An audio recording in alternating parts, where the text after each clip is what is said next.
Hello guys, welcome to my channel. பச்சை பயிர் வடை எப்படி பண்ணுறதுன்னு பார்க்கலாமா?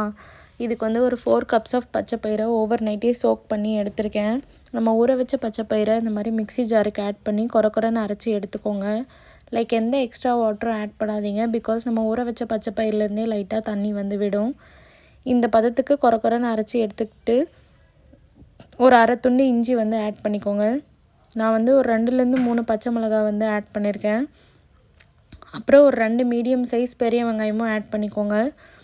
எல்லாம் ஆட் பண்ணிவிட்டு ஒரு கை கொத்து ஃபுல்லாக கொத்தமல்லி ஆட் பண்ணிக்கோங்க.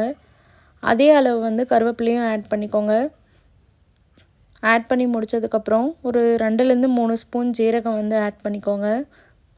சால்ட் வந்து தேவையான அளவு ஆட் பண்ணி நம்ம ஆட் பண்ண இன்க்ரீடியன்ட்ஸ் எல்லாமே அந்த மாவோட நல்லா மிக்ஸ் ஆகிற மாதிரி நல்லா பசைஞ்சுக்கோங்க.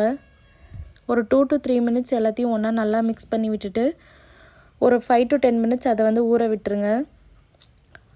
ஒரு 5 to 10 மினிட்ஸ்க்கு அப்புறம் கடாய் வச்சு ஆயில் ஊற்றி ஃப்ரை பண்ணுங்கள். நான் வந்து கோல்ட் வின்னர் எண்ணெயில் தான் ஃப்ரை பண்ணியிருக்கேன். நீங்கள் வேணால் கடல் எண்ணெயில் கூட ஃப்ரை பண்ணி சாப்பிட்லாம். உண்மையிலே டேஸ்ட் வந்து ரொம்ப நல்லாயிருக்கும்.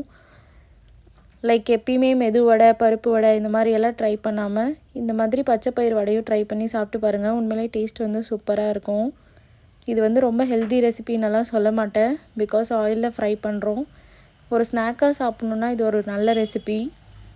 அப்போது மாவு வந்து கொரன்னு அரைச்சோன்னா நம்மளுக்கு இந்த மாதிரி ஷேப் வந்து கிடைக்கும்.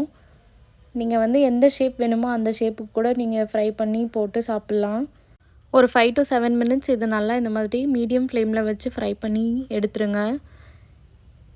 இந்த கலர் சேஞ்ச் ஆகிறப்பே நீங்கள் எடுத்துட்டிங்கன்னா சாப்பிட கரெக்டாக இருக்கும். இந்த வடை வந்து லைக் எந்த எக்ஸ்ட்ரா மாவும் ஆட் பண்ணாமல் கிறிஸ்பியாக வரும். இதை வந்து நீங்கள் ரைஸ், பாயசம் இல்லை நார்மலாக அப்படியே கூட சாப்பிட்லாம்.